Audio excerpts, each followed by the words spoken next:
Sí, cómo no. Gracias, gracias. Gracias por el dato. Muy bien, comenzamos grabando. Entonces les decía, el hombre polar era un hombre como una ameba, pero energético, la época hiperbórea, cuando la Tierra es expulsada del Sol y comienza a enfriarse. Sí, más o menos esta es la forma que va tomando. El hombre hiperbóreo, que era un poco más eh, físico, pero todavía no era físico como tal. O sea, era más astral y etéreo que físico, ¿no? Entonces ya la forma era como la de una medusa, más o menos, algo parecido a eso. Vienen las 16 razas, que son una en la época lemúrica, 7 en la época atlante, 7 en la época aria y una más en el siguiente periodo, ¿no? Entonces son 16 razas.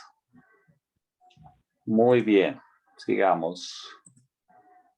Les mostraré dónde está el continente lemúrico. La Lemuria estaba en el Pacífico, lo que es parte de Asia, América, Australia, ¿sí?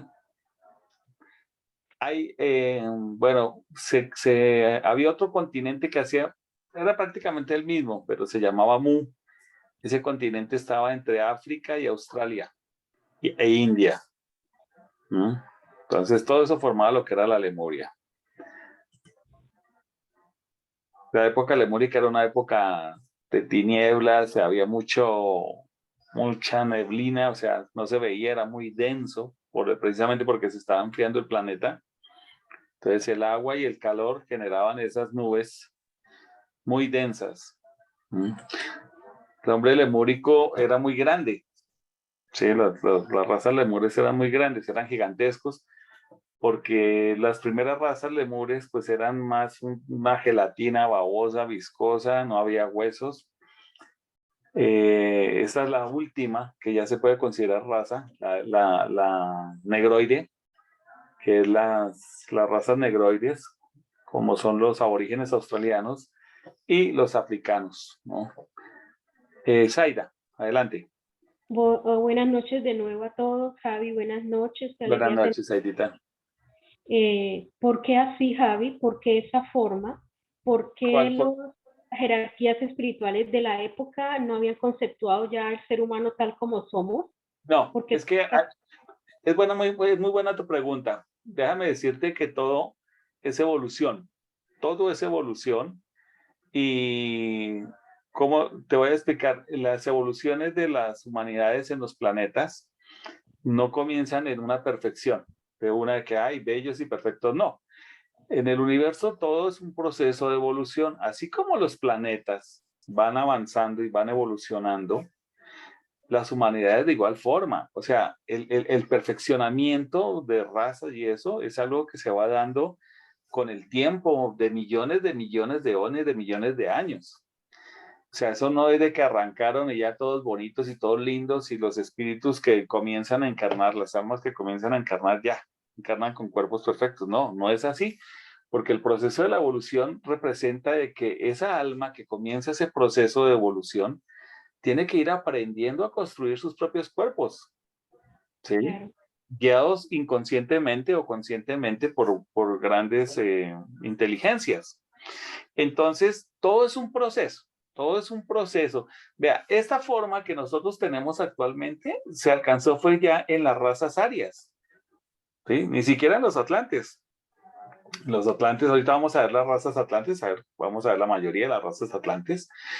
No teníamos estas formas así, por decirlo, tan estilizadas y más perfectas. Eso es hasta ahora que se está consiguiendo, ¿sí? Entonces, es el proceso, largo proceso de la evolución.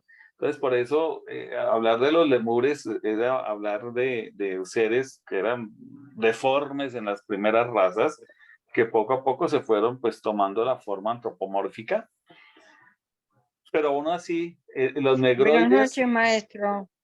buenas noches, Alicia.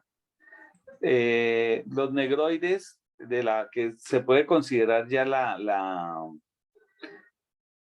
raza como tal, lemur, Los antiguos lemures, eso estamos hablando de hace más de 4 millones o 5 millones de años atrás, de la raza negroides, eran muy grandes y muy toscos. Medían casi 4 metros o 5 metros de altura.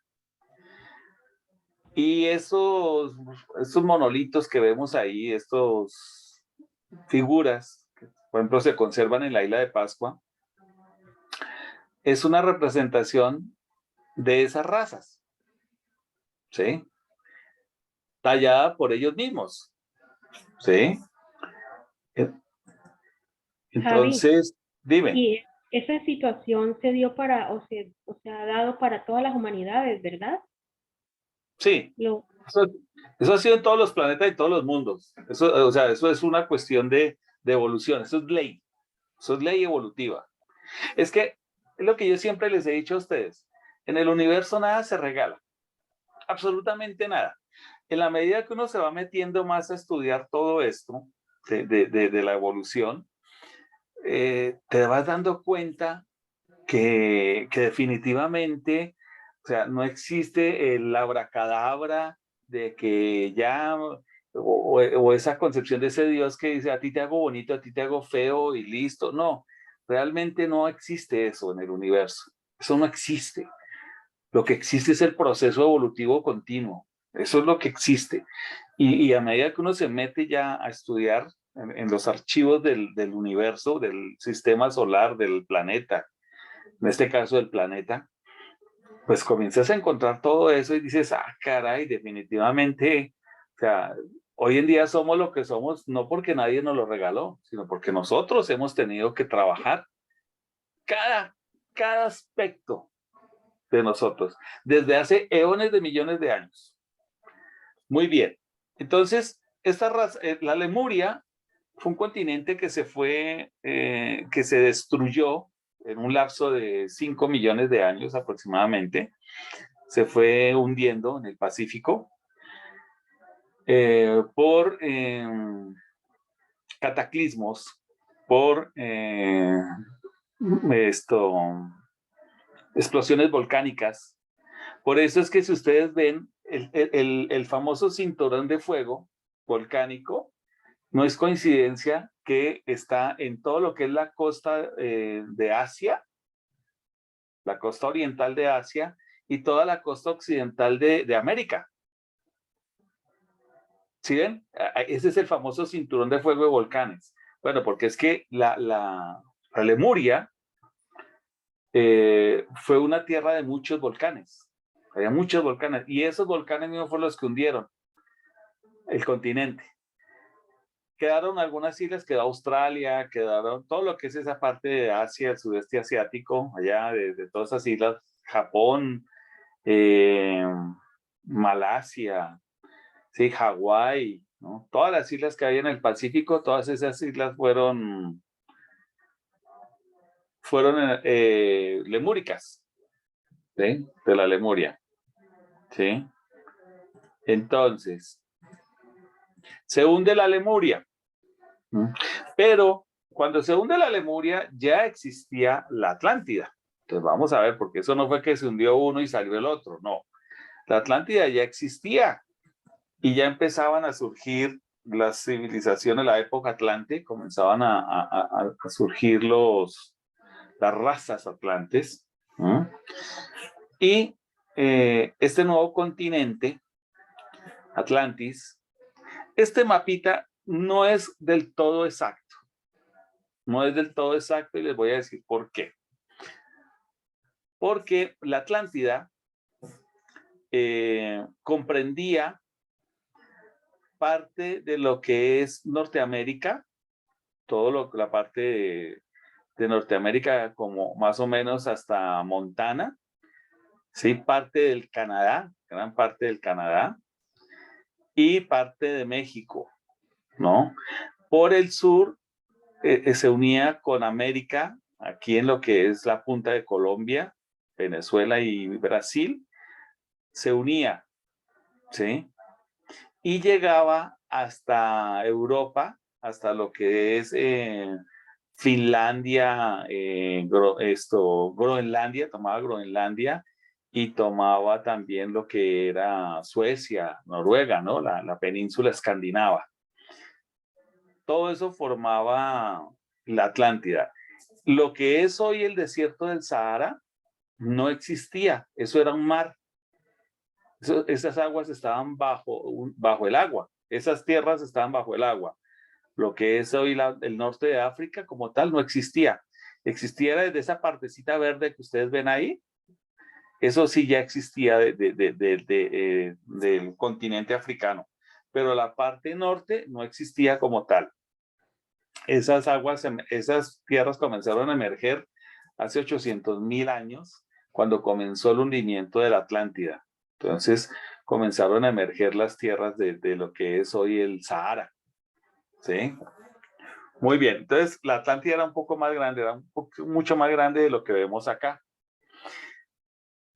En la Atlántida ya comienzan realmente lo que son las razas. En la Lemuria vimos que la última raza lemúrica era la negroide, que todavía hoy en día se conservan, las razas de pelo duro, churco, chuto, como le dicen otros, son las razas remanentes de los lemures.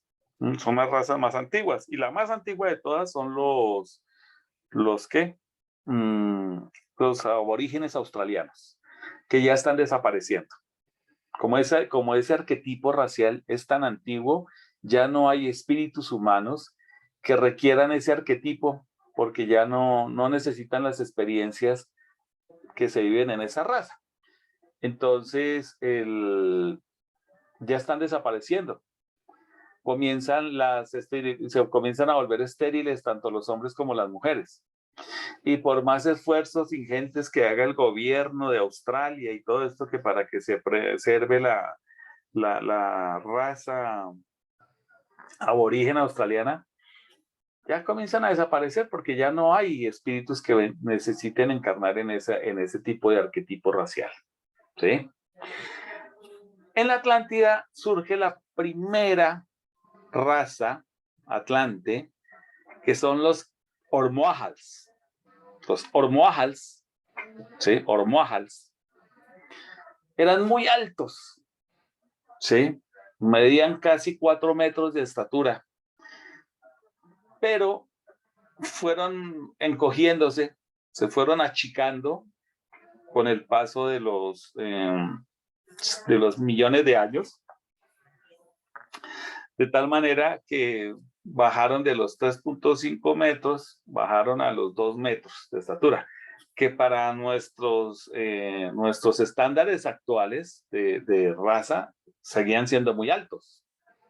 Porque imagínense que en nuestras razas arias, en el mundo actual, el pueblo que tiene el mayor promedio de estatura en el mundo son los holandeses, ¿sí? Es el pueblo más alto del mundo. Ellos, el promedio de estatura en el hombre está en 1,78 m, perdón, y las mujeres en 1,74 m.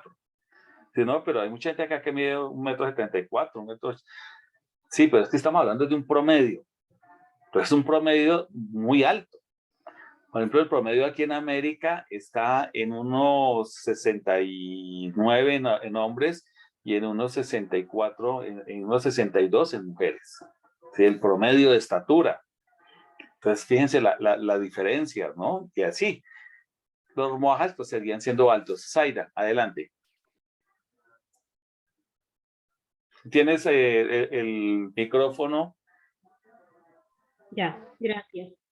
Yo me imagino que siempre hay un propósito para que el arquetipo de esa raza se haga o sea construido o se conciba grande y para que luego pierda tamaño, ¿cierto? Tiene que haber un propósito.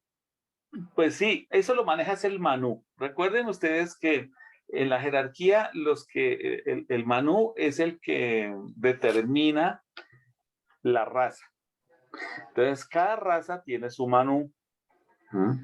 Pues el Manú en la Atlántida de los Hermóajas era un iniciado de Venus, un alto iniciado de Venus, ya un maestro, que trajo el prototipo para esa raza, ¿sí?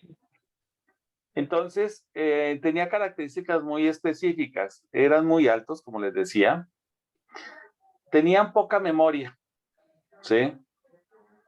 La forma en que ellos recordaban era a través de la sensación, o sea, los sentidos, de sentir el calor, el frío, ¿no?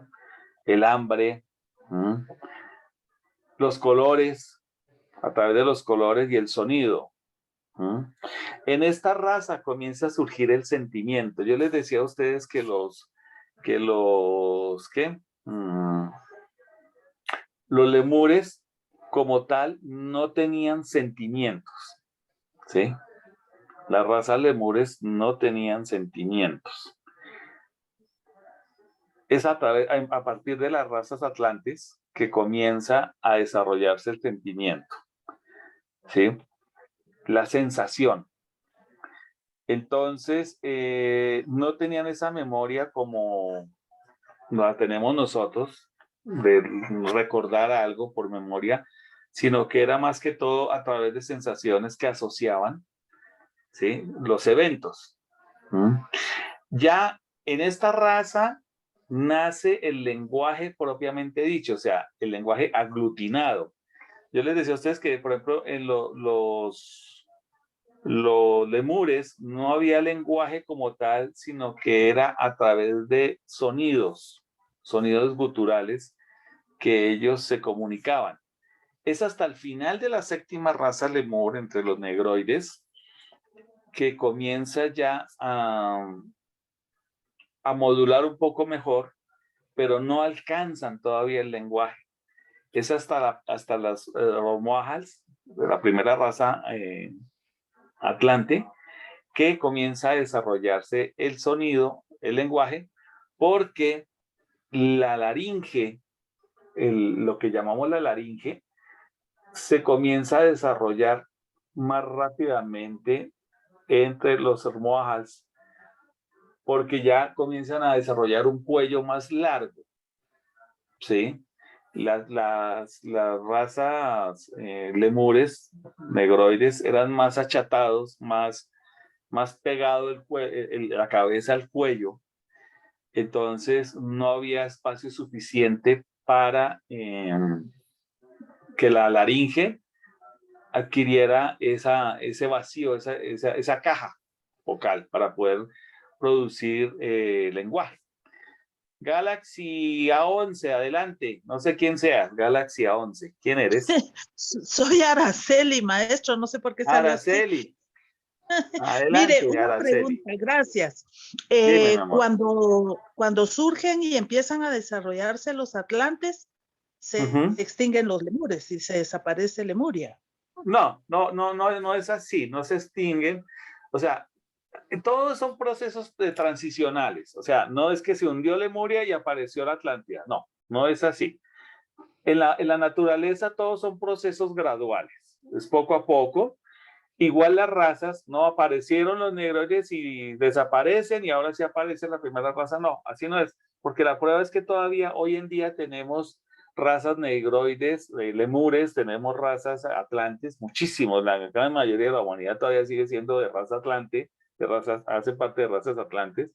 Y ahorita están desarrollándose las razas arias. Entonces eso es un proceso extremadamente largo y se van intercalando, interponiendo unos con otros. ¿Sí? Araceli. Gracias, maestro. Listo, mi amor. Sarita, ¿qué ibas a preguntar? Sí, maestro. Buenas noches a todos. Cuando habla de que nace el lenguaje, ¿es un lenguaje propiamente dicho, ya con sonido, o con es estructura, como un poco mental? No. Aquí todavía no hablamos de mentes como tal. O sea, el cuerpo mental estaba muy atrofiado todavía, aún entre los atlantes. No, surge el lenguaje gutural, o sea, ya el lenguaje con palabras, ¿no? Entonces ya comienza los Urmójals, ellos comienzan a darle el nombre a las cosas. De hecho, su lenguaje hasta cierto punto era santo, ¿sí? En el sentido de que era muy poderoso, era muy potente su verbo. No podían crear ya como los hicieron las primeras razas lemures que yo les comentaba en el pasado. No podían crear todavía, pero ya no creaban, ya se había perdido esa capacidad de crear, pero sí tenían poder en sus palabras. ¿Sí? Sus palabras eran muy poderosas, poseían poder, ¿no? Por lo mismo, porque era algo nuevo que estaba surgiendo entre ellos.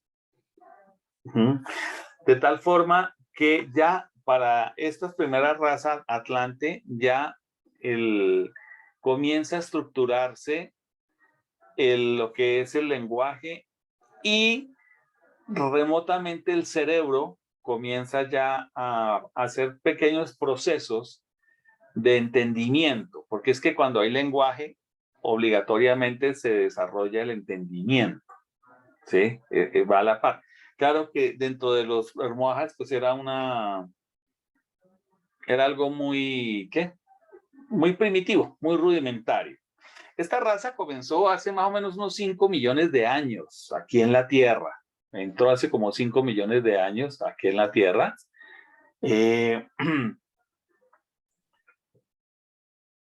Bueno, quedan algunos remanentes que quedan de los Almohades, ¿sí? Son tribus, ¿sí? Muy antiguas,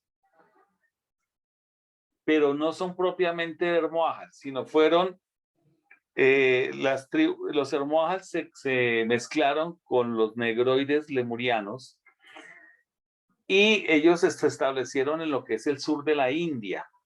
Y de esa mezcla entre los negroides lemurianos y los Almohades surgieron los famosos dravidianos, los indios del sur de la India, que son muy negros. No sé si alguno de ustedes ha tenido la oportunidad de viajar a la India, se van dando cuenta que en la India hay un fenómeno muy particular. Entre más al norte de la India, la gente es más blanca, la raza es más blanca. Y a medida que tú vas bajando en la India, el color de piel se va oscureciendo.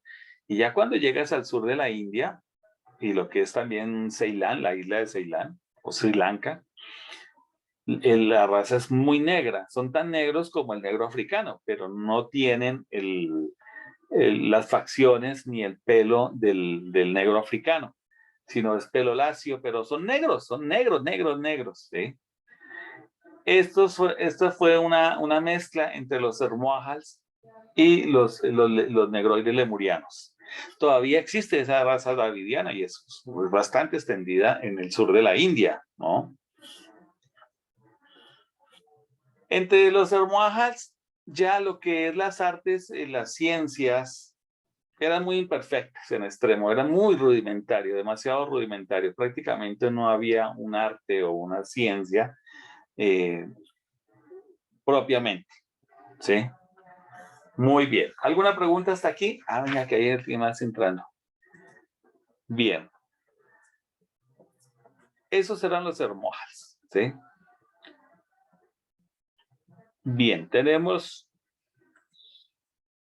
la siguiente raza. Ah, a ver, Galaxy. A ver, Araceli. Adelante. Maestro, todo esto sucede antes de la caída del hombre. No, la caída del hombre fue mucho antes. La caída del hombre fue hace aproximadamente unos 16 millones de años.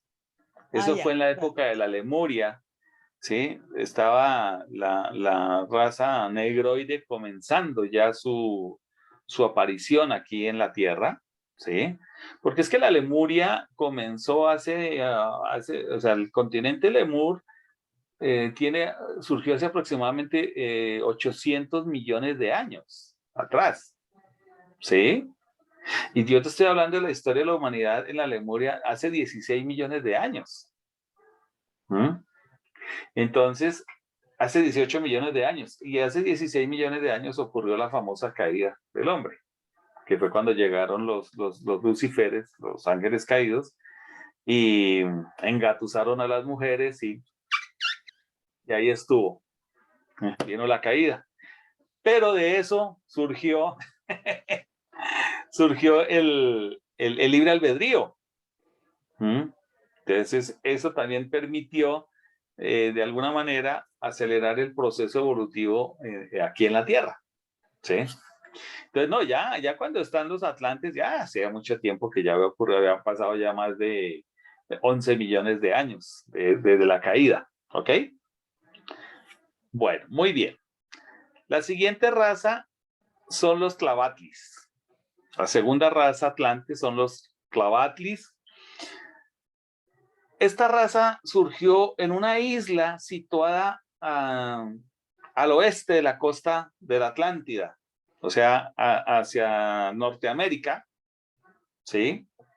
Lo que es hoy Norteamérica, había unas islas al frente, o sea, esas islas serían como, por decir hoy, California, era como una isla ahí, ¿sí? Toda esa zona, y allí surgió esta raza de los Tlavatlis, ¿no? Pero se fue extendiendo al continente, hacia el norte, ¿sí? Hasta la costa de lo que hoy es Groenlandia, el frente de Groenlandia, hasta allá llegaron los Tlavatlis. Y los individuos pues eran de color rojo-marrón, ¿sí? Era un color rojo-marrón, el de esta raza, la piel era de color rojo-marrón. Y aquí comienza a surgir ya el sentimiento de separatividad. Los Ermoahals y los negroides lemures, aun cuando ya eran humanos individuales, pero ellos no se manejaban como individuos, sino como el grupo, ¿sí? Como las colmenas, como las abejas, como las hormigas, como las termitas, moviéndose como en grupo. No había un sentimiento de separatividad como tal, ¿sí? Es aquí en los Tlavatlis que comienza a manifestarse ese sentimiento de separatividad. Y esto se da porque surge la ambición. Surge la ambición entre ellos. Su memoria se vuelve extremadamente prodigiosa. Y entonces las proezas de los grandes guerreros se veneraban. Y normalmente esos grandes guerreros se convertían en las castas reales. Eran los que comenzaban a dirigir a las tribus, ¿sí? Y obviamente cuando surge la reverencia, surge el sentimiento de separatividad. ¿Por qué? Porque entonces ya ese guerrero se consideraba alguien especial y los demás lo consideraban alguien especial, alguien diferente, alguien distinto. Entonces, cuando mueren estos grandes guerreros, se comienza a honrar su memoria. Y aquí surge la famosa honra a la memoria de los antepasados. De hecho, fueron los Tlavatlis los que comenzaron a construir estos monolitos, como el de Stonehenge, allá en Irlanda, y en muchos lugares del mundo. En muchos lugares del mundo hay este tipo de monolitos, ¿no? Que era una forma de comenzar a reverenciar el sol. Estos monolitos tienen como finalidad comenzar a reverenciar el sol, ¿sí? El culto al sol. Aquí comienza a surgir el culto solar. Y generalmente ellos buscaban colinas para altas, para poder construir estos monolitos, pero también se dieron cuenta que las sombras de esos monolitos se proyectaban en determinadas épocas del año en un punto. Y aquí comienza a surgir la astronomía. Adelante, Zaira.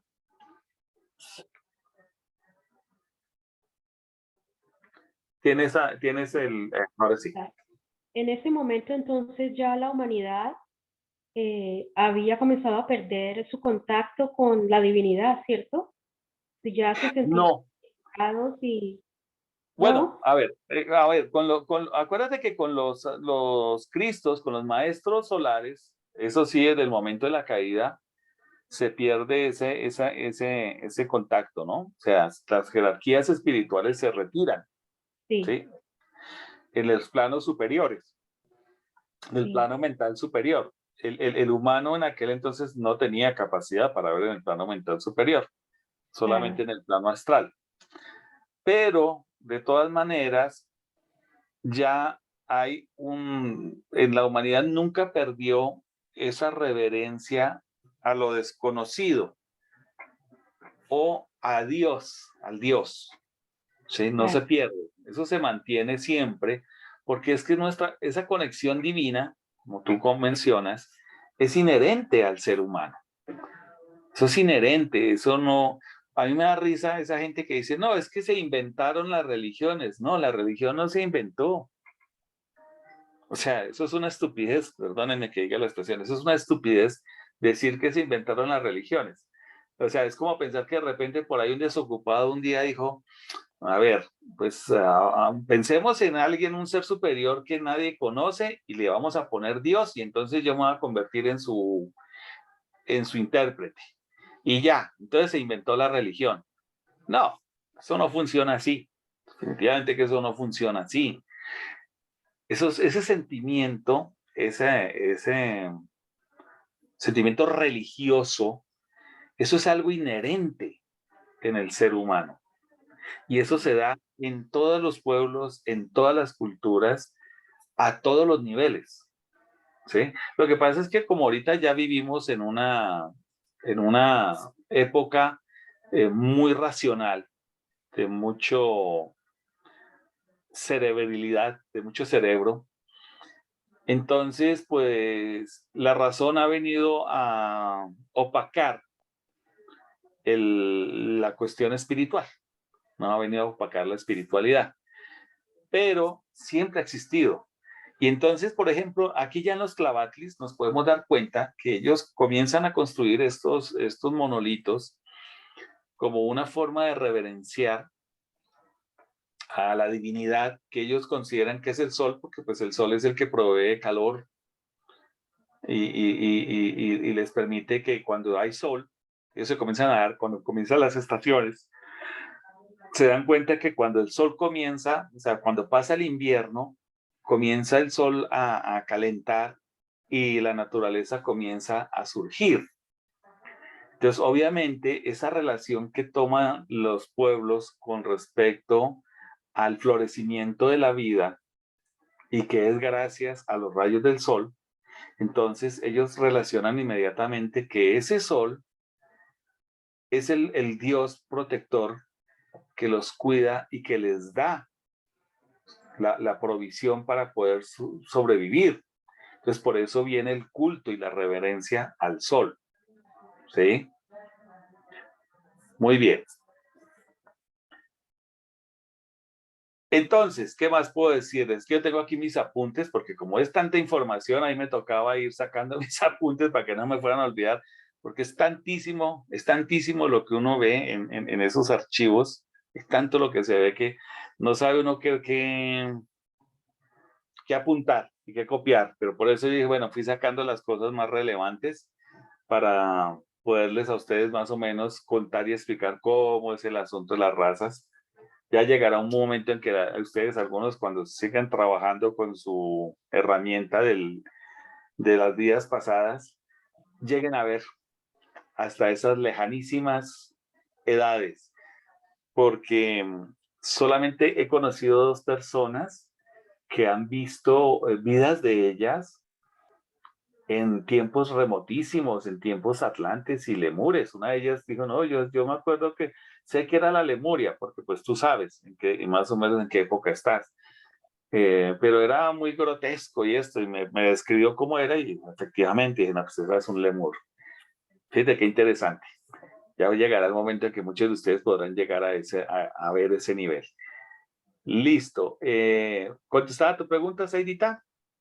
Sí, pero te surgió otra, Javi. Yo quiero preguntarte para que nosotros nos hagamos una idea, cuando tú llegas a los archivos acásicos, ¿cómo es la información? ¿Son libros? ¿Son textos? ¿Simplemente la ves? ¿Eso cómo es? Mira, la información está datificada en el plano mental a través de arquetipos. Lo que sucede es que cuando tú ya tienes tu cuerpo mental perfectamente estructurado, esa datificación, le digo yo así, porque son como datos, haz de cuenta, ¿cómo te explicar? Haz de cuenta los programas de las computadoras, ¿sí?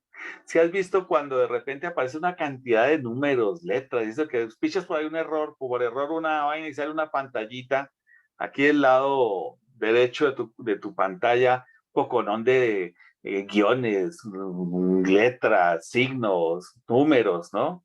Sí. ¿Y esto qué es? ¿No? Ese es el programa, ¿sí? Que se escribió para que tú puedas ver esta imagen, por ejemplo, que estás aquí viendo ahorita, de Stonehenge, ¿sí? Es un programa. Bueno, algo muy parecido es la cuestión cuando estás en el archivo akáshico. No es que estés viendo, bueno, sí lo ves la película, pero realmente a un nivel más profundo, o sea, para ver los archivos del planeta no es igual que para ver los archivos de las personas.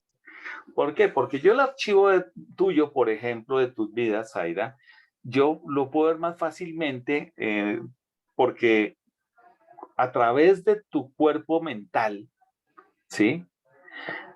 Yo puedo ver, entrar hacia tu archivo akáshico y ver directamente esas imágenes.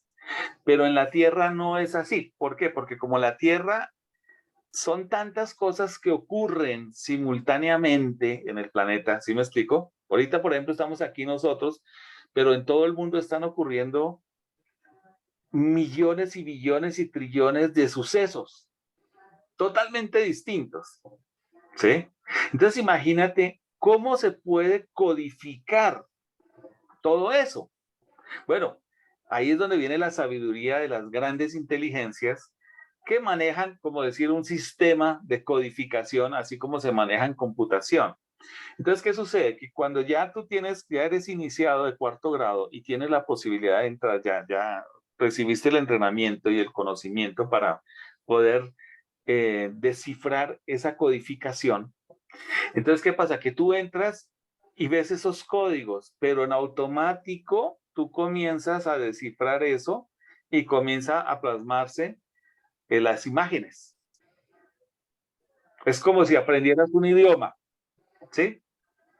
La programación son idiomas, el idioma programático. Lo aprendes y entonces ya comienzas a entender. Claro, para eso, pues tienes que recibir una preparación. Definitivamente te tienes que preparar y tienes que trabajar tu cuerpo mental y hay que desarrollar muchas cosas con el cuerpo mental. Pero finalmente lo llegas a hacer, ¿sí? Lo llegas a hacer.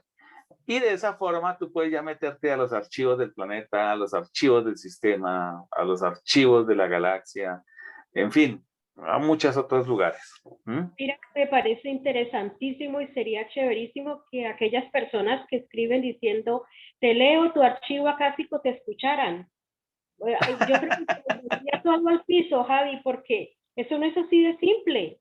No, es así de simple, no. Y como yo siempre les he dicho. No tienen ni idea de lo que están diciendo. Sí, es lo que sucede, ¿no? Lo que sucede con esas personas es que realmente son engañadas. Ellos ni siquiera tienen la culpa.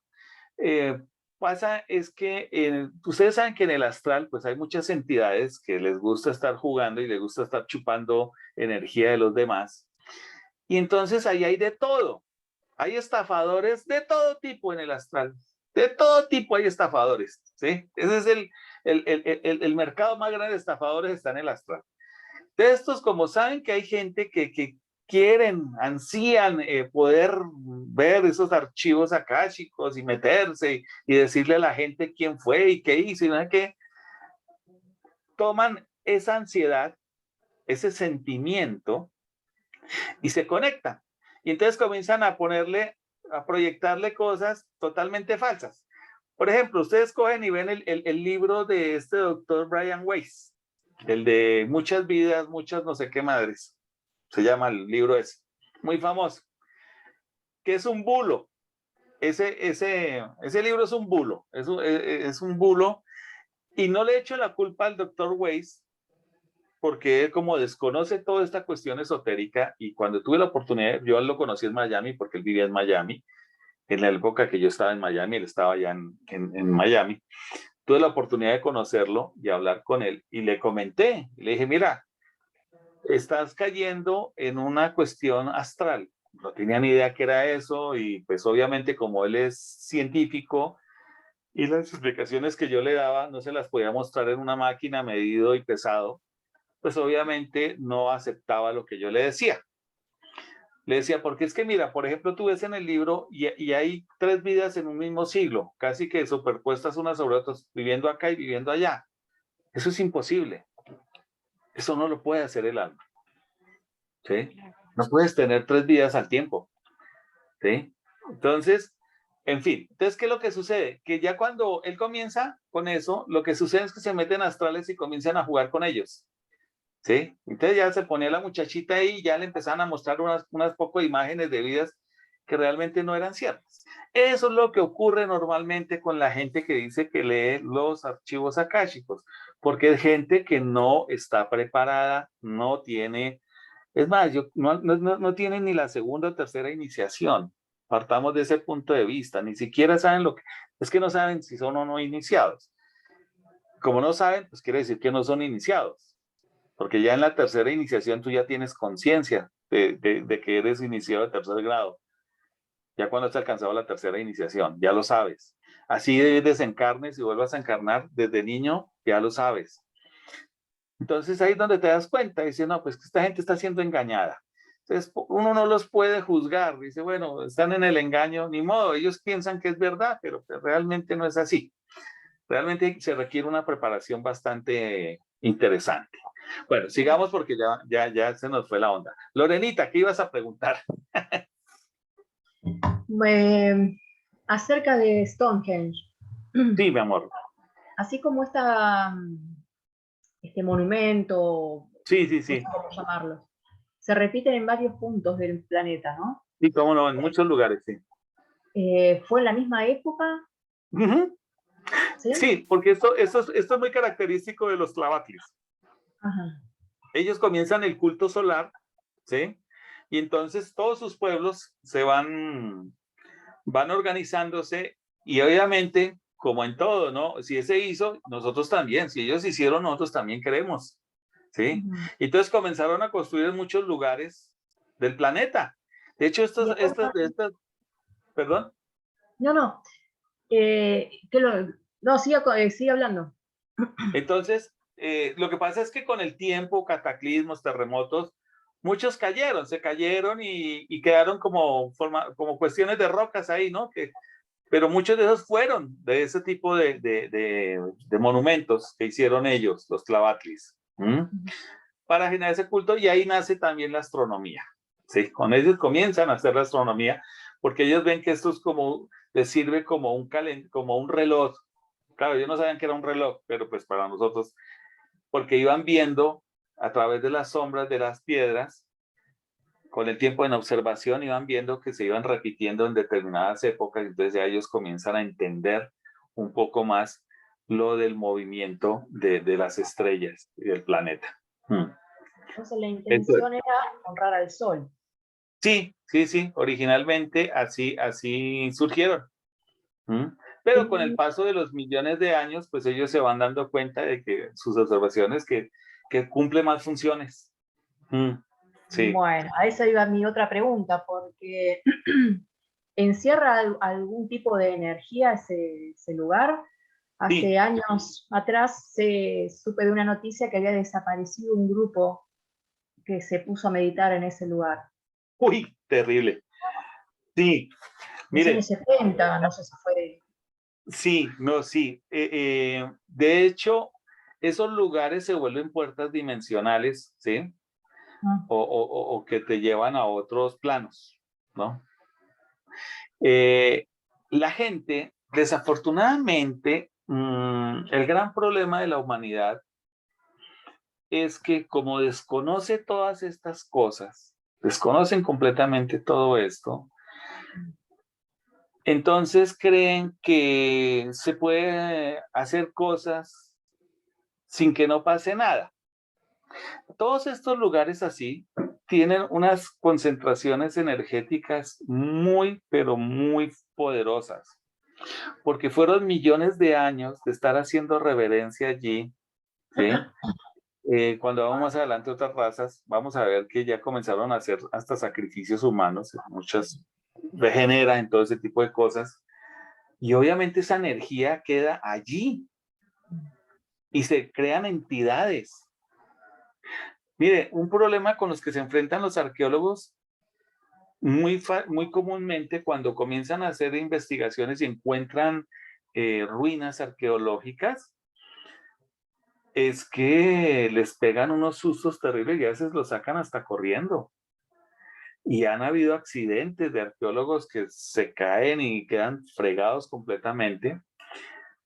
Y han visto como seres, individuos, dicen ellos, que los estaban observando todo el tiempo y en un momento dado los sacan corriendo, ¿sí?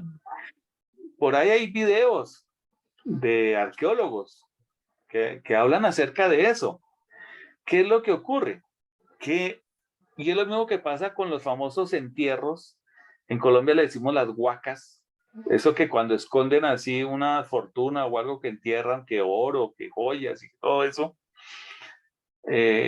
pasa que cuando alguien llega a desenterrar eso, si no lo hace, hay que hacer un ceremonial para eso. Si no se hace ese ceremonial, viene lo que llaman las maldiciones. Eso de las maldiciones existe, eso sí existe. Eso no es cuento de películas de Hollywood, no, eso es verdad, eso es verídico. Y así sucede en las zonas arqueológicas. Pasa eso. Entonces, como los arqueólogos en las universidades no los preparan para esas cosas, ni conocen, ni saben, a algunos les toca aprender, como se dice, ven tantas cosas que dicen, oiga, aquí tiene que haber algo hay más. Y se ponen a investigar y a buscar y a ver para saber, encontrar respuestas de qué es lo que está pasando. Entonces, cuando se llega a lugares así, tú no puedes llegar muy campante como haciendo picnic de fin de semana y allá me voy a sentar y allá me voy a acostar a dormir y no. Eso hay que tener mucho cuidado. Eso no es así nomás. Si te llegas a un lugar de eso, tienes primero que nada protegerte. Eso es clave. Tienes que protegerte siempre, hacer tu protección. Eso es importantísimo. Que vamos a ir a las pirámides de no sé dónde, no importa. Envuélvete y protégete. ¿Sí? Y lo peor es cuando comienzan, veo yo por ahí en grupos, es que vean lo que es la ignorancia, mi gente. Esos grupos por ahí que por allá para el 21 de marzo, con el famoso equinoccio de primavera, comienzan a hacer las famosas excursiones para ir a meditar en las pirámides. Y van y se sientan allá al lado de las pirámides. Eso es lo más peligroso que ustedes se puedan imaginar. Eso es lo más peligroso que puede haber. Sentarse por allá en una pirámide de esas, supuestamente hacer meditaciones y todo ese tipo de cosas. Eso es lo más peligroso que hay. ¿Por qué? Porque hay unas cantidades de energías que ustedes ni se imaginan. de bajos astrales y todo eso, que son terribles. Entonces hay gente que sale de eso y sale pero re mal, tremendamente mal. Y se le cambia la vida, o sea, se le desbarata la vida. ¿Mm? Entonces sí, todos esos lugares hay que tener cuidado. Muy bien, Lorenita. ¿Alguna otra pregunta? No, eso por ahora. Muy bien. Osvaldo, adelante, Osvaldito. Sí, maestro, buenas noches. Buenas noches. Se le ve muy bien su playera del Guadalajara. No, esto no es de Guadalajara, te equivocaste. Perdón. Este es del Paraguay, del equipo de fútbol del Paraguay. Perdón. Pensé que él iba a las Chivas. No. Un poco el terror. Maestro, ¿cómo podemos ver el programa, la transmisión del Zoom? Porque eso sí estoy ignorante, maestro. A ver si me podría orientar.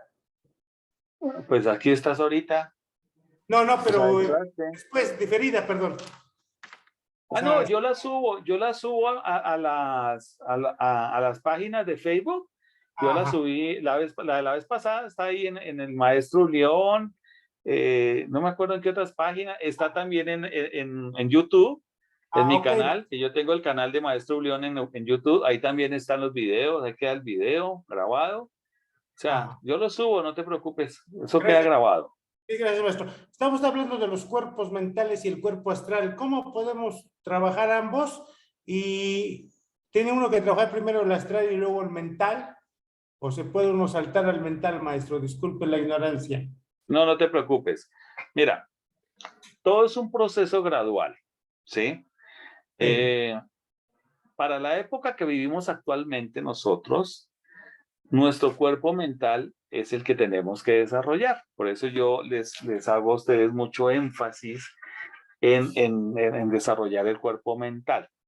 La gran ventaja es que en la medida que tú desarrollas tu cuerpo mental, tu cuerpo emocional o astral se va disciplinando y se va formando cada vez más perfectamente para que quede supeditado bajo el cuerpo mental, ¿sí? Entonces, hoy en día, tú tienes es que trabajar tu parte mental, trabajar lo mental. Y el emocional se va a ir perfeccionando más rápidamente, ¿ok? Perfecto. ¿Y unos tips para trabajarlo, maestro? ¿Perdón? Unos tips para trabajar el cuerpo mental. Pues yo les he dicho a ustedes que están, por ejemplo, las matemáticas, Ajá. hacer ejercicios, puedes hacer ecuaciones diferenciales, ¿no? Integradas, derivadas, puedes hacer álgebra, puedes hacer sudokus, ¿sí? Puedes hacer estos rompecabezas. Sí, maestro. O sea, hay muchas cosas, ¿sí? Que te van forjando el cuerpo mental. La lectura y el análisis de la lectura, o sea, tú lees y analizas un párrafo y escribes sobre ese párrafo, vuelves y lees, vuelves y escribes, o sea, eso te va estructurando tu cuerpo mental. Sí, maestro. ¿Okay? Gracias, maestro. Muy bien, Osvaldito. Sarita, adelante. El micrófono. En relación a todas estas razas, siguen siendo gigantes, porque al construir este tipo de cosas, pues me imagino que eran gigantes, ¿no? Sí, no, imagínate, para levantar esas rocas tan pesadas, ¿no? Pues eran tipos de 4 o 5 metros de estatura, ¿sí? Muy altos, ¿sí? O 3 metros y medio, 4 metros, muy fuertes, o sea, cuerpos muy, muy fuertes. Entonces, pues sí, podían entre varios levantar una roca de esas. Sí, pero también, por ejemplo, yo he estado viendo documentales y todo de este tipo de construcciones y que independientemente de que fueran muy altos, pues también manejaban como una cierta, bueno, eso es lo que dicen los documentales, una cierta fuerza mental que les hacía mover esas piedras, porque de hecho alrededor de esas zonas no existían tales rocas, entonces como que las tuvieron que haber traído de algún lugar muy lejano. No, en las razas, estas razas clavatlis, todavía no hay ese poder de la fuerza mental. Eso va a ser en la siguiente raza que vamos a ver, donde ya se desarrolla el poder de la mente, ¿no? Todavía no, entre los clavatlis no. Ellos era pura fuerza bruta. Lo que pasaba es que también en esas épocas habían unos animales muy grandes, tipo mamut, ¿sí? Bueno, de hecho los mamuts existían, pero habían un tipo como de caballos que eran grandísimos, eran tan grandes como un mamut. O sea, habían unos animales, no eran prehistóricos, pero no eran como los dinosaurios, sino ya eran mamíferos, ¿sí? Existía, por ejemplo, el león dientes de sable, el oso cavernario, o sea, y eran animales gigantescos. Imagínense ustedes que un león cavernario era un animal que traía a la cruz, eran como casi 4 metros a la cruz. Imagínense eso, era una cosa gigantesca, un león, y cada colmillo esos de sable era casi 80 centímetros de largo. Entonces habían animales muy grandes. Entonces los clavatlis usaban a estos animales para cargar, ¿sí? Los ponían a cargar piedras y todo eso. O sea, se daban sus mañas, como decimos nosotros, se daban sus mañas, ¿sí? No es de que no, que es que venían los extraterrestres y con un rayito les levantaron y les pusieron allá las piedras. No fue así realmente. No fue así, ¿sí? Entonces era una cuestión más de fuerza y de utilizar los medios que habían en la naturaleza en ese momento, ¿ok? Muy bien. Nancy. Me gusta Listo, que hagan maestro. preguntas Sí, aquí porque en las está. preguntas sale más información. Les puedo ir dando más información. Me encanta que hagan preguntas. Adelante, Nancy.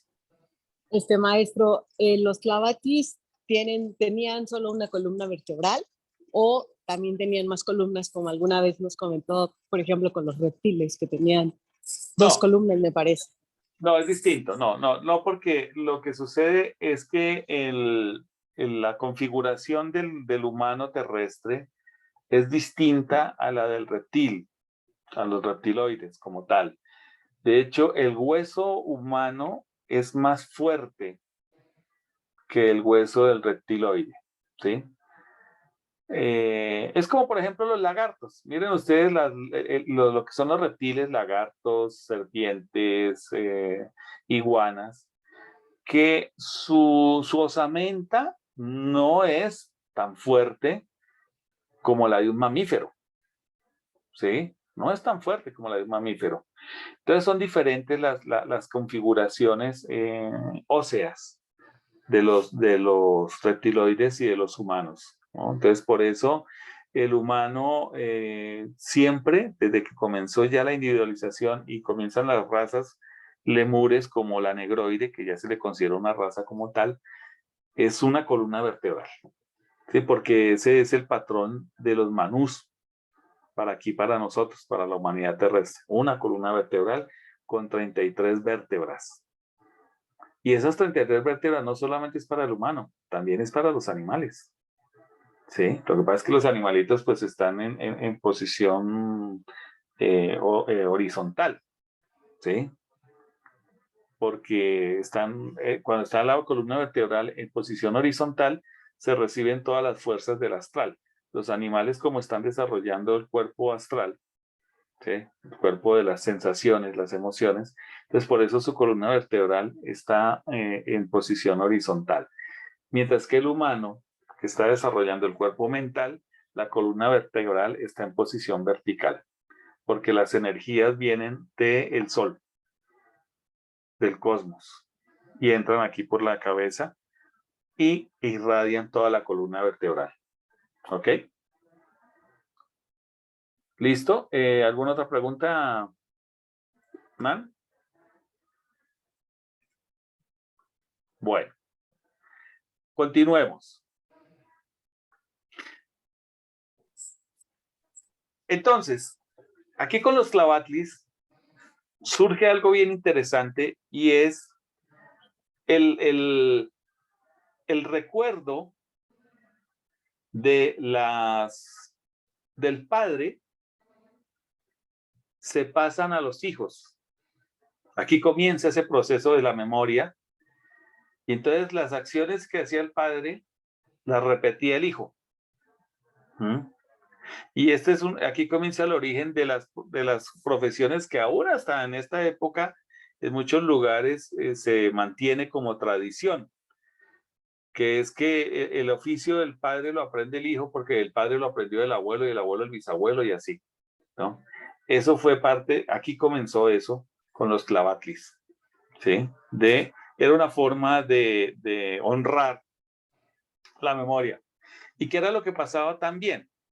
Que como todavía la humanidad no tenía su cuerpo etérico perfectamente alineado con el cuerpo físico, entonces les permitía ver en el astral. Yo les he comentado a ustedes que nosotros tenemos en nuestro entrecejo, aquí en el entrecejo, aquí a la altura de lo que se llamaría en el tercer ojo, la cabeza nuestra cabeza física, está perfectamente alineada con la cabeza etérica. Pero en la época de los atlantes, esto no era así. La cabeza etérica estaba desalineada, como sucede con los animales. Los animalitos no tienen su cabeza etérica perfectamente alineada con su cabeza física. Entonces, por eso es que los animales son psíquicos. Pero eso es un psiquismo negativo, o sea, es un psiquismo involuntario. Entonces, ese psiquismo es el que permite ver en el astral. Por eso es que ustedes ven, por ejemplo, que de repente un perro o un gatico o un caballo como que se quedan mirando fijamente a un punto y comienzan a erizarse y comienzan a gruñir o eso. Y si tú estás ahí como que también se te paran los pelos y dices, hijo de madre, ¿qué está pasando aquí, no? Porque ves al gato ahí erizándose y si tú no estás viendo, pues obvio, como que dices, uy, ¿qué pasa ahí? El animalito tiene la capacidad de ver en el astral. Bueno, las razas atlantes también tenían esa capacidad de ver en el astral. De ahí es que surge la mitología.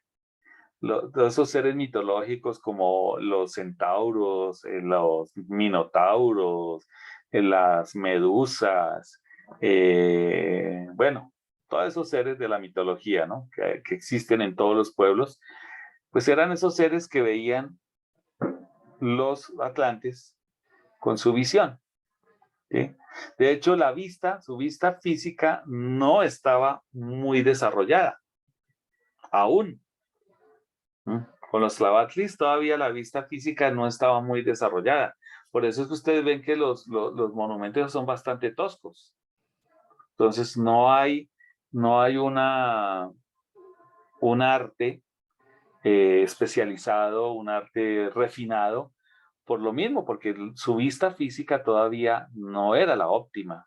O sea, veían el mundo de una manera todavía como muy borrosa, como si tuvieran miopía. ¿Sí? Pero podían ver el mundo interior, el mundo astral todavía. Entonces vivían, como se dice, entre los dos mundos. ¿Sí? Se vivía entre dos mundos. Entonces esto le permitía al padre, a Dante, imprimir en el hijo esas cualidades que él había desarrollado. Eso es algo que nosotros hoy en día no podemos hacer.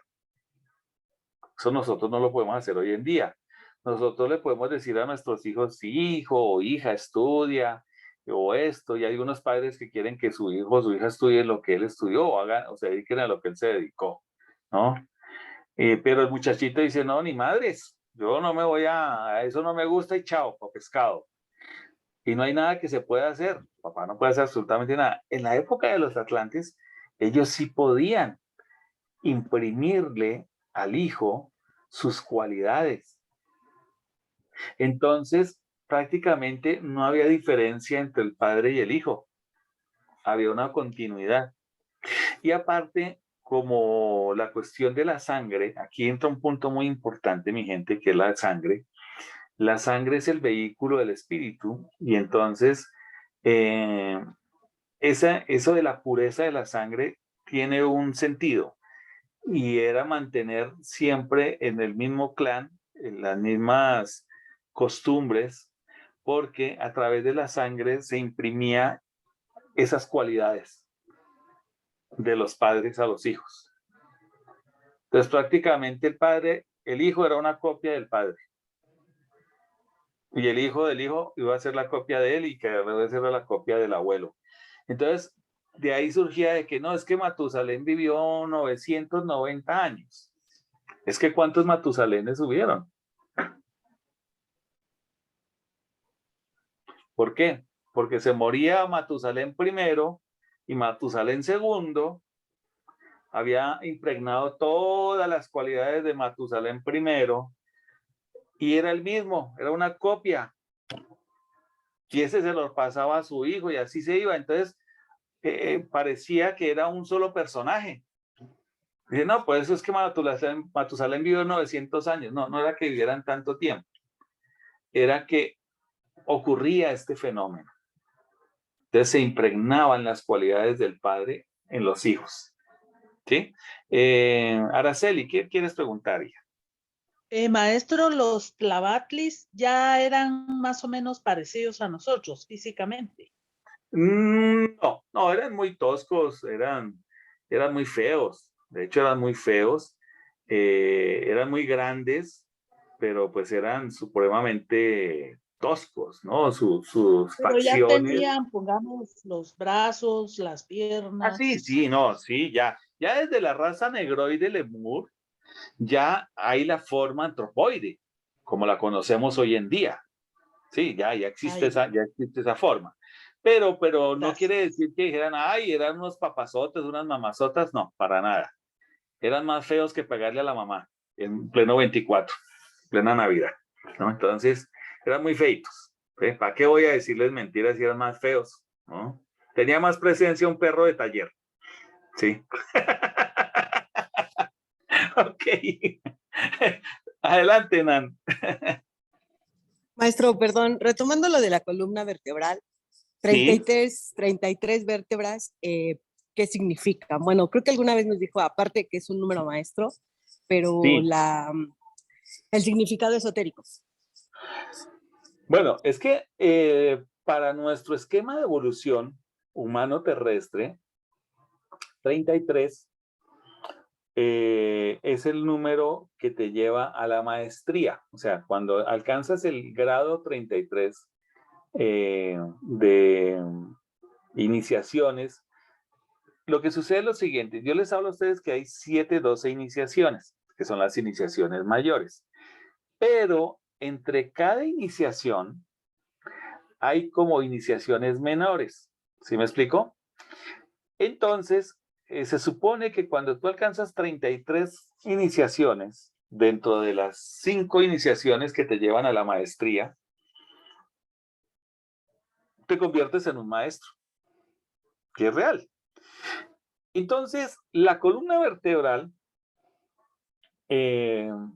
está construida,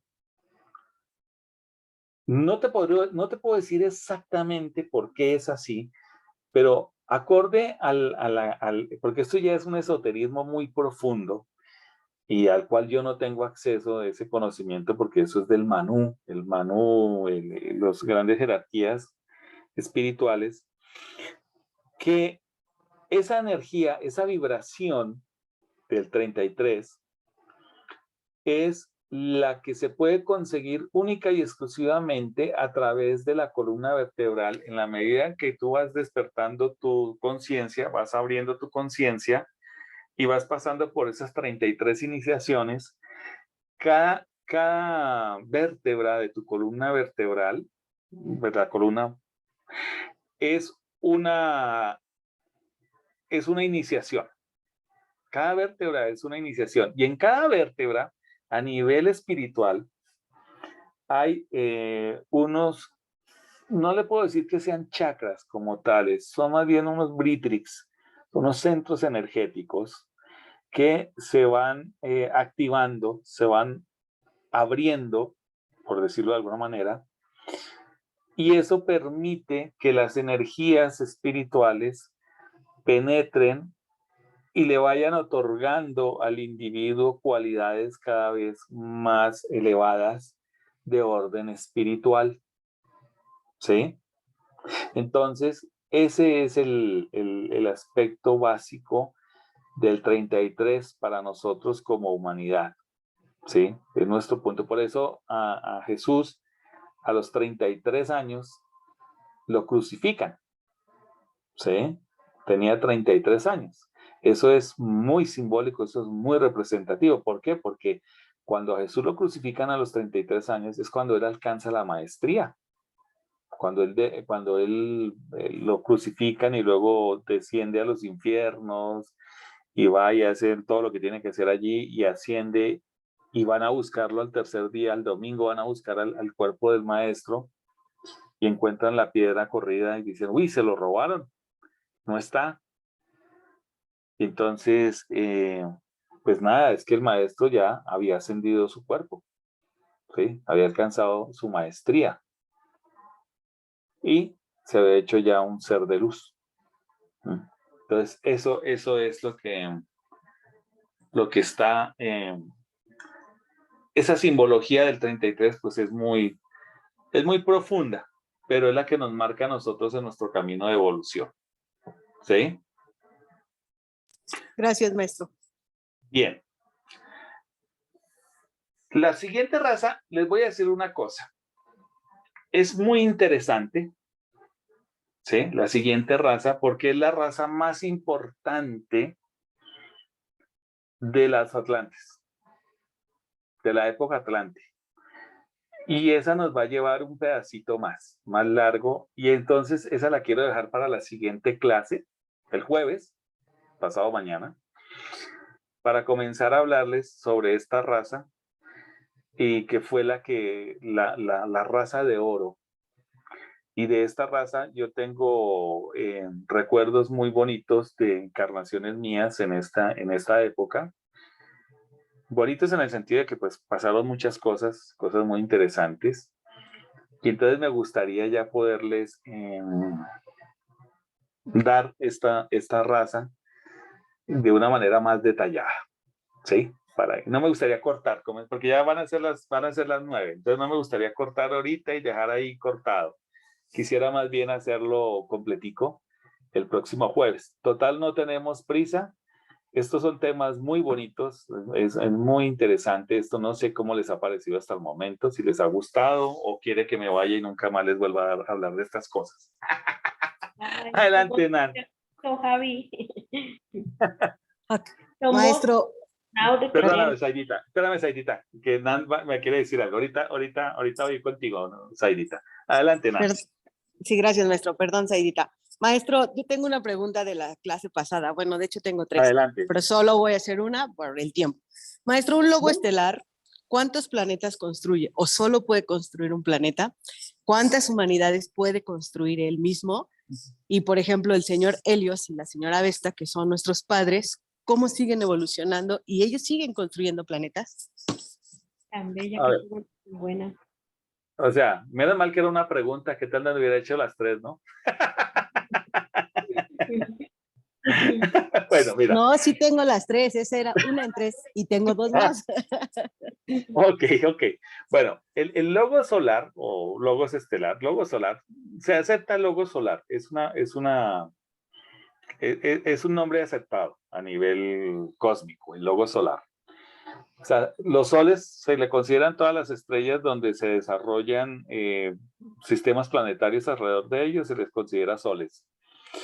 Entonces, los logos solares generalmente construyen o bien sea un sistema de 7 mundos, o un sistema de 9 mundos, o un sistema de 12 mundos. ¿Sí? Generalmente. 7, 9, 12.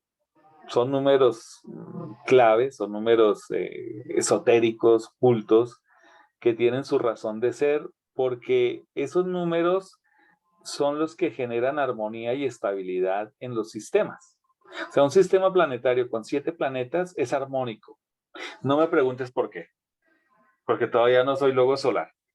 No sé hasta allá, pero es armónico. Un sistema solar de 9 mundos es armónico, pero uno de 8 no lo es tanto. ¿Sí? Un sistema solar de 12 mundos es armónico, pero de 13 no lo es.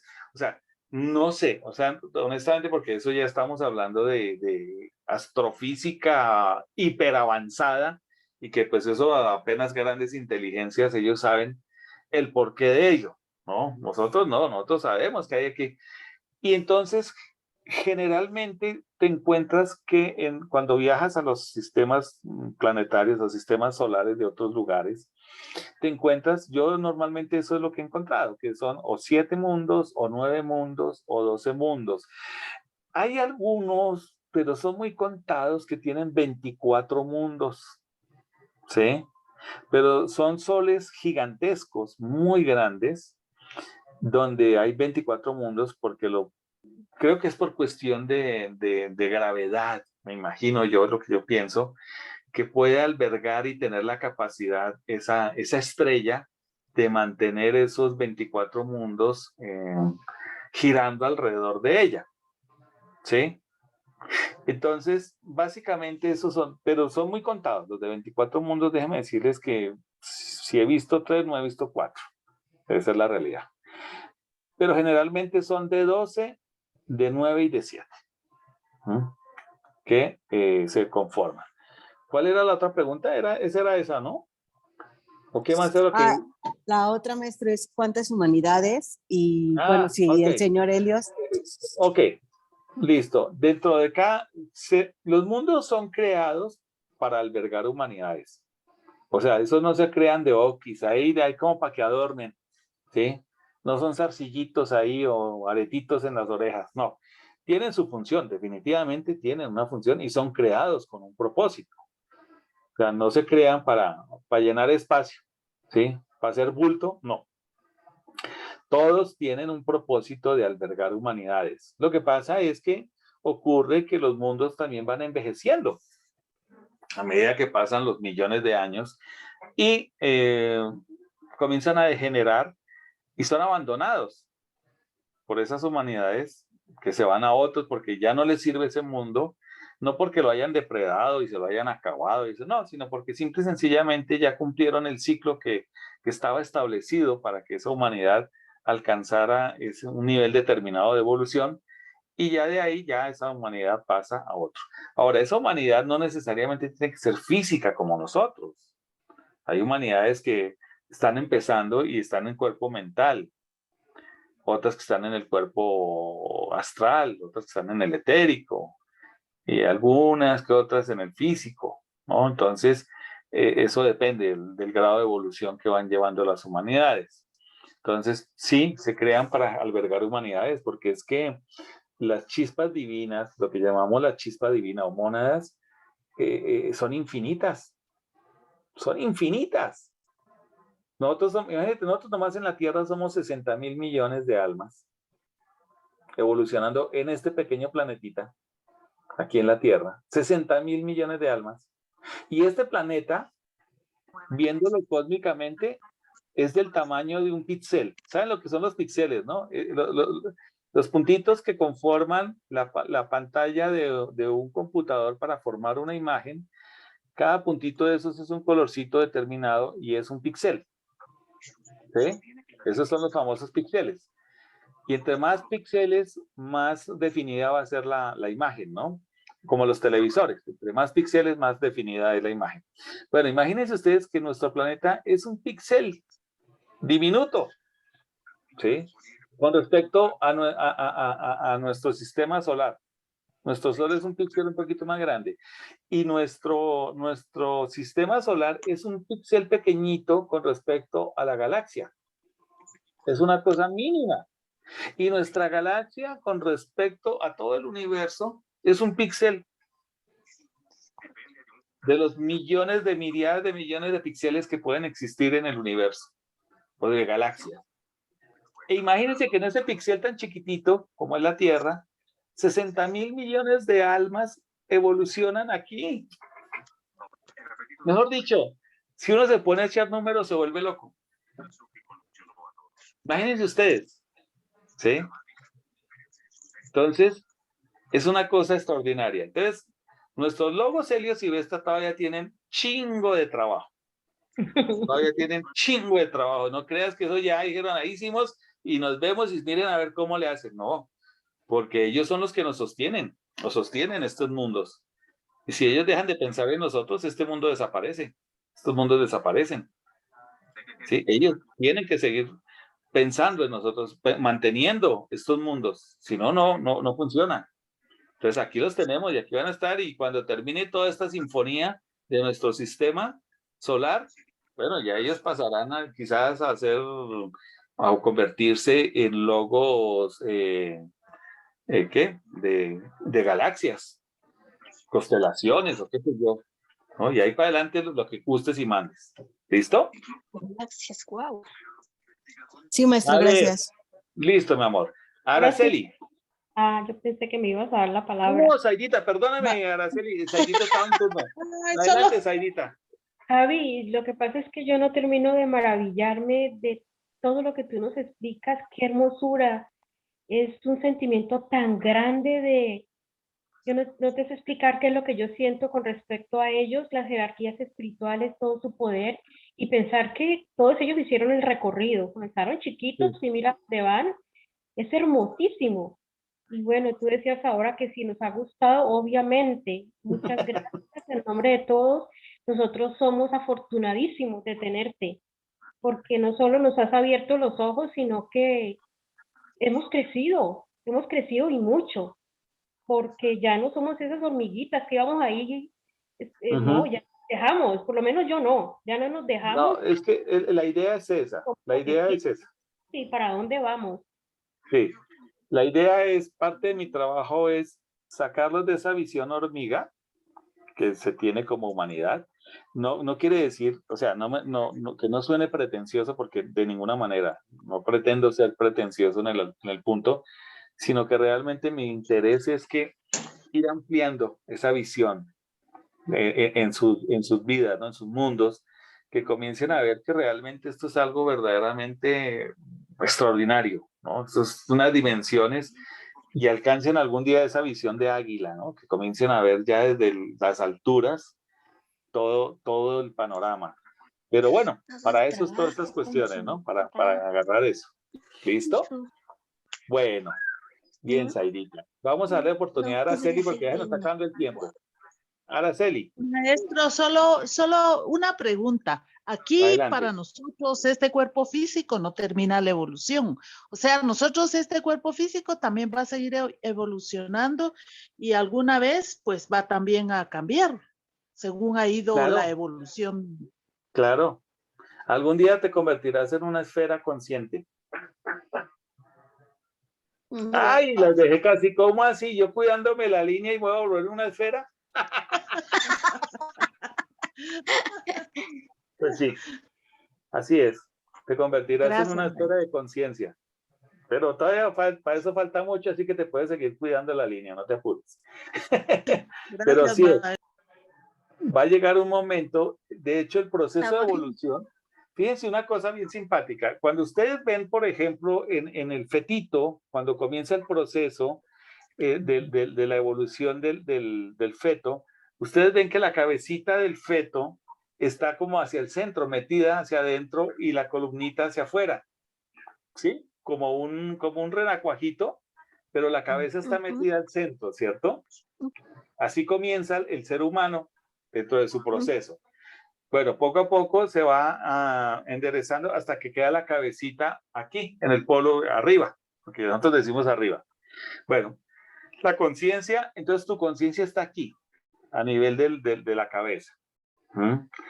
Pero un día, en la evolución, tú te vas a arquear evolutivamente hacia afuera, y tu conciencia va a estar otra vez en el centro, pero hacia afuera. O sea, es medio complicada la cosa, pero más o menos así va el cuento. ¿Por qué? Porque toda tu conciencia va a estar en todo tu cuerpo. Todo tu cuerpo va a ser conciencia total de todo. O sea, tú ahorita tienes 2 ojos, pero tú no puedes ver detrás de tu cabeza. No puedes ver en tu nuca. Tienes 2 oídos que van hacia esos lados. Y si a veces te hablan de cierta forma, tienes que voltear para poder escuchar mejor. Bueno, en el momento, cuando llegue un punto de la evolución donde llegue a ese nivel de esfera, tus sentidos estarán por todo el cuerpo. ¿Sí? Wow. Pero no te preocupes, puedes seguir guardando la línea todavía. ¿Sí? Bueno, mi gente hermosa, Yo creo que hasta hoy aquí lo dejamos. El jueves continuamos. Ya entramos a ver la siguiente raza que es extraordinaria, es hermosísima, les va a encantar, van a ver. Y bueno, ya hasta me emocioné ya con esto. Entonces, mi gente linda, nos vemos el próximo jueves, Dios mediante, a la misma hora, 19:30 horas. Yo voy a subir de todas maneras este video para que quede ya grabado. Les deseo una feliz noche a todos, que descansen, gracias. Buenas noches, Gracias, maestro. maestro. Gracias, maestro. Buenas noches a todos. Gracias. Buenas noches, Nos maestro. vemos. Wow, qué maravilla. Felicidad para todos. Chao, mi gente hermosa. Gracias, maestro. Buenas noches. Vaya, padre.